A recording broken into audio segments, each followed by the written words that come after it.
નમસ્કાર દર્શક મિત્રો, સ્વાગત છે આપ સર્વેનું જીડીપીએલ જૂનાગઢ ન્યૂઝમાં. સૌપ્રથમ આજના મુખ્ય સમાચાર.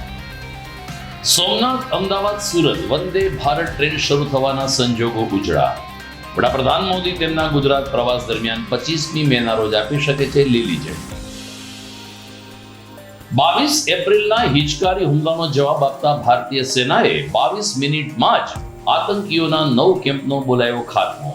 બિકાનેર ખાતે મોદીનું જુસ્સા પ્રેરક પ્રવચન. ભારતીય જનતા પાર્ટી મહિલા મોરચા દ્વારા સિંદૂર યાત્રાનું થયું આયોજન. નારી શક્તિ સેનાની સાથે જ છે તેની પ્રતીતિ કરાવતી યાત્રાએ માર્ગો ઉપર દેશપ્રેમ ઉજાગર કર્યો. અને મહાનગરપાલિકાના સફાઈ કામદારોના પડતર પ્રશ્નો સત્વરે નહીં ઉકેલાય તો 2 જૂનથી શહેરમાં સફાઈ કામગીરી ઠપ કરી દેવાની મંડળની ચીમકી. આ તમામ સમાચાર આપણે વિગતવાર જોઈએ તે પહેલા લઈએ એક બ્રેક.